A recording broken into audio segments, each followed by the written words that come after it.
안녕하십니까. 독학자입니다. 어, 바로 엊그제에 이어서 바로 영상을 한 편 또 업로드 할 텐데요.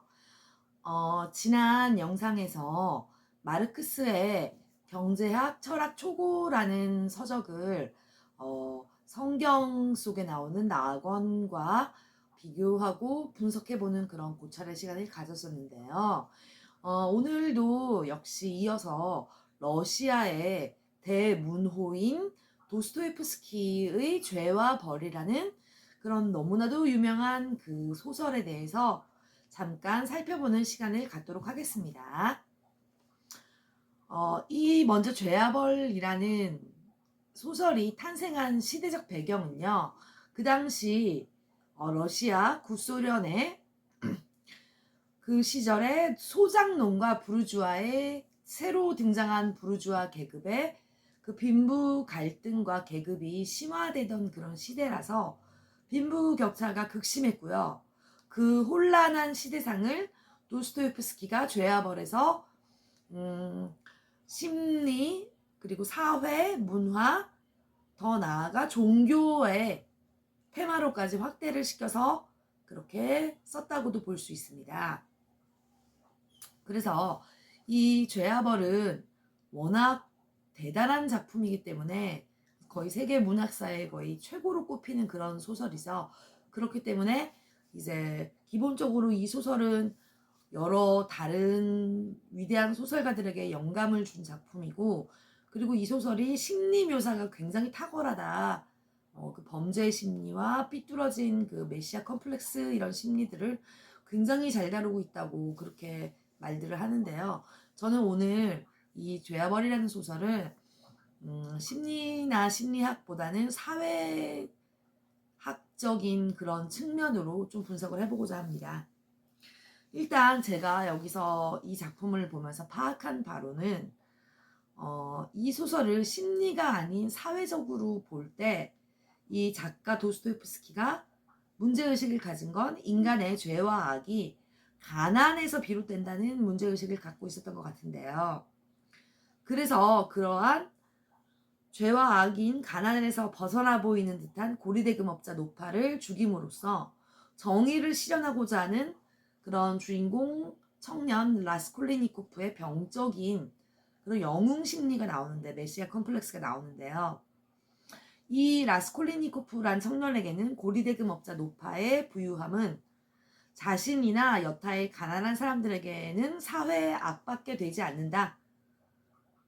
그 반대축에, 노파의 반대축에 자리 잡은 등장인물들인 가족을 먹여 살리기 위해서 창녀의 직업을 택한 소냐와 가족을 위해 억지로 부자와 결혼하는 자기 동생 두냐, 그런 여자들이 있는 반면 그 반대축에 그 고리대금업자 노파가 있는데, 그 두 세계 사이에서 갈등하다가 결국 노파를 죽여버리는, 도끼로 찍어서 죽여버리는 인물이 주인공 청년 라스콜리니코프입니다.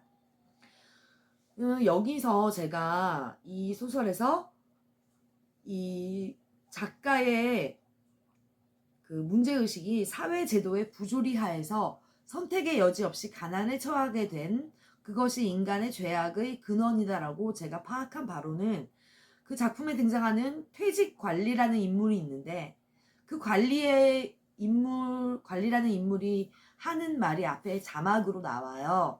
그래서 그 현실 속 각박함의 결과물로 창녀인 딸 소냐가 주는 돈으로 술을 마시고 양심의 가책을 느끼면서도 자신의 알코올 중독을 어쩌지 못하다가 결국 죽음을 맞는 그런 인물의 그 대사를 통해서 가난에 처하게 된 사회제도의 부조리가 바로 악의 근원이다. 저는 이렇게 파악을 했고요. 작가의 의도를 파악을 했고요. 그래서 차츰 라스콜리니코프는 그 창녀라는 직업을 가진 여자 소냐에게 존경과 사랑을 느끼게 되죠. 그 퇴직관리의 말이 앞에 자막에서도 나오는데, 당시 러시아 사회에서 빈부와 계급의 문제는 곧 교육의 문제와도 직결이 됐는데요.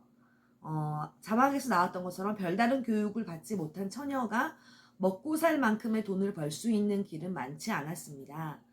그러한 점을 통해서도 작가는 사회 부조리와 모순을 드러내려고 의도를 했다고도 볼 수 있습니다. 이것은 저는 현대 사회에서도 마찬가지라고 보는데요. 현대 사회에 들어서 빈부차는 날로 심해지고 있고, 그 빈부의 격차를 탈출할 수 있는 유일한 탈출구인 교육의 여건 또한 빈자와 부자 사이에 차이가 나는 게 실정이죠. 또한 교육이 사회구조 타파라는 그런 지지대로서의 역할을 완벽히 수행하고 있는가 하는 점도 문제가 좀 의문이 드는 사항이죠. 이런 측면에서 도스토옙스키 죄와벌이 시대를 초월하여 오늘날의 우리들에게까지 큰 울림을 던져주고 있지 않는가 이런 생각이 듭니다. 또한 작가는 그러한 계급의 발생으로 인해 등장한 문화 계급의 부패한 타락과 죄악을 그 주인공 청년 라스콜리니코프와 주변 인물들 간의 대화를 통해서도 나타내고 있는데요. 자막에도 나왔다시피 그 모든 사람들이 제각기 제멋대로의 방법으로 부자가 되고 있다. 나도 한시바삐 부자가 되고 싶었던 것이다. 라는 말은 여동생 두냐의 남편 될 사람인 루진과 그 루진의 친구들, 사회의 상류층의 친구들을 만났을 때 대학교에서 강의를 하는 한 사람이 위조 지폐를 만들어서 통용시킨 후 경찰 수사를 받을 때 했다는 그런 대사입니다. 그래서 도스토옙스키는 이 작품 죄와벌에서 창녀 소냐야말로 모든 죄악에서 벗어난 가장 축복받은 인간임을 말하고 있습니다. 그녀의 창녀라는 직업은 이 현실로 볼 때는 죄였으나 그녀의 영혼은 비길 데 없이 깨끗하다는 것인데요. 그리하여 그녀로 하여금 주인공 라스콜리니코프에게 영향을 미쳐서 그 주인공의 구원을 이끌어내는 그런 결말을 보이고 있죠.